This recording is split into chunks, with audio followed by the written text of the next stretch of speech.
Halo Sobat Tutuling, balik lagi sama gue Bram di channel Tutuling Official Indonesia. Kali ini gue akan menjelaskan tentang EX200, sebuah produk range extender dari jajaran range extendernya Tutuling Indonesia. Let's check it out. Oke, langsung aja di sini kita udah punya EX200. EX200 ini adalah range extender dari Tutuling Indonesia. Apa itu range extender, Bang? Range extender itu kalau kalian udah punya router dan kalian ingin mengextend atau memperluas jaringan WiFi kalian, kalian bisa pakai range extender. Jadi range extender ini merupakan salah satu opsi dari beberapa banyak opsi untuk memperluas jaringan kalian. Jaraknya berapa meter, Bang? 6-10 meter. Range extender ini optimalnya digunakan untuk berbeda ruangan ya. Jadi kalau untuk berbeda lantai, gue sendiri nggak nyaranin. Jadi kalau untuk cuma berbeda ruangan, ini bisa digunakan. Jadi kayak routernya di ruang tengah dan pasang range extender di kamar. Kalau memang di kamar kalian tuh wifi-nya kurang maksimal. Jadi si EX200 ini, maksimum speed-nya adalah 300 Mbps. Apa tuh, Bang? Maksimum speed itu adalah jalur yang tersedia dari si EX200 ini. Jadi si EX200 ini memiliki jalur WiFi maksimum 300 Mbps. Jadi kalau di rumah kalian udah pakai 400 Mbps, maka dia maksimumnya hanya 300 Mbps. Nah, untuk si EX200 ini sendiri mempunyai dua antena eksternal ya. Jadi langsung kita buka aja. Dia punya dua antena eksternal yang bisa diputar seperti ini. Rotate-nya nggak 360 derajat, tapi dia cuma 180 derajat. Ini langsung aja dicolokin. Dia punya tombol WPS. Jadi kalau kalian nggak mau setting via web config, kalian bisa colokin, tekan tombol WPS di router kalian. Ketika di router kalian sudah berkedip tombol WPS-nya atau LED WPS-nya, kalian tekan tombol WPS di sini. Jadi dua-duanya automatically bakal terkoneksi satu sama lain. Itu kalau kalian nggak mau setting via web browser.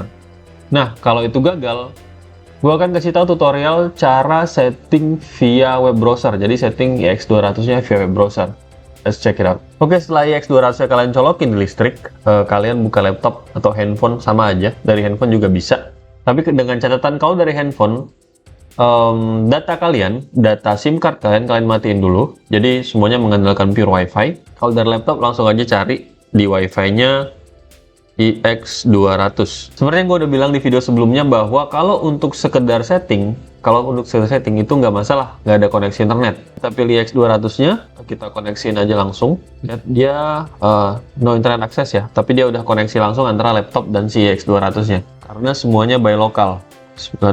92.168.0.254. Ini adalah IP standar untuk range extender. Biasanya ada di 0254. Langsung aja kita buka.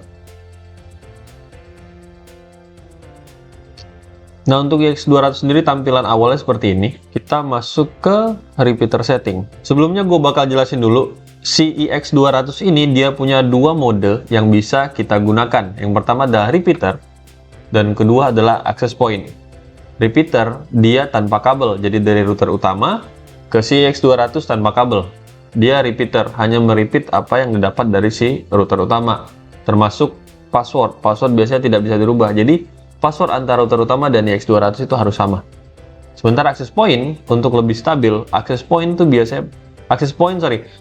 selalu pakai kabel. Jadi dari router utama pakai kabel dicolok ke si EX200-nya, karena si EX200 itu punya satu LAN port. Nah, untuk lebih stabil, kalau dari saya pribadi itu biasanya pakai access point, tapi hari ini saya akan memberikan contoh untuk repeater ya. Jadi kita akan memberikan tutorial untuk cara setting repeater di EX200-nya. Nah, kita masuk ke mode repeater setting. Dia sedang scanning. Jadi dia sedang scanning WiFi yang ada di sekitar dari si EX200-nya. Setelah kita buka menu repeater settings, dia biasanya akan nge-scan terlebih dahulu. Dan ini adalah hasil scan dari si EX200. Dia akan men-scan WiFi yang bisa masih dalam jangkauan dari si EX200-nya. Karena si EX200 ini hanya memiliki 2,4 GHz Wi-Fi 4 single band, maka yang terdeteksi adalah Wi-Fi single band. Jadi untuk 5 GHz-nya EX200 tidak bisa mendeteksi karena dia belum dual band. Langsung aja kita coba satu. Ini kita masukin password untuk si target WiFi yang ingin kita perluas jaringannya. Kalau saya menyarankan keep SSID and password of extended WiFi the same as primary network. Jadi kalau kita modify password itu riskan untuk tidak saling connect ya sebenarnya. Ataupun kalau kalian memodif SSID-nya, cuman modif SSID-nya aja nggak apa-apa. Jadi dia memiliki nama yang berbeda. Contoh, new room. Jadi passwordnya harus tetap sama dengan si primary network, tidak boleh berbeda. Nah, jadi kalau dia udah sukses, kita udah sukses konfigurasinya, biasanya di X200-nya akan ada LED hijau yang berkedip. Tandanya dia sudah sukses. Sekarang kita coba untuk cari WiFi yang barusan kita buat. SSID yang barusan kita buat, Totalink Office New Room. Karena saya tadi ambilnya dari Totalink Office New. Nah, yang ini yang baru saya buat dari si X200. Coba kita koneksikan. Untuk passwordnya sendiri ini sama dengan password si router utama. Jadi kita tidak merubah apapun. Connected and secure.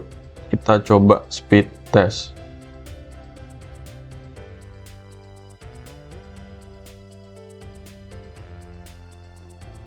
Ini adalah hasil speed test menggunakan WiFi yang barusan kita buat.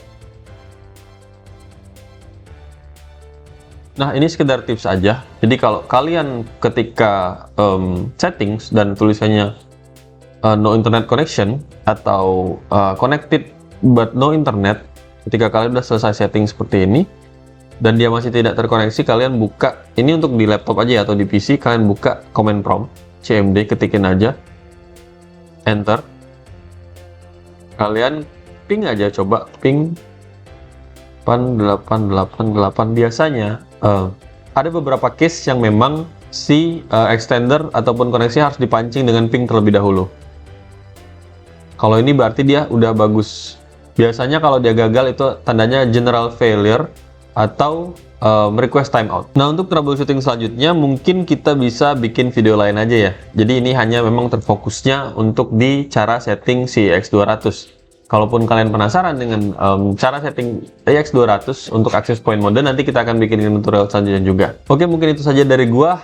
See you until the next video. Bye.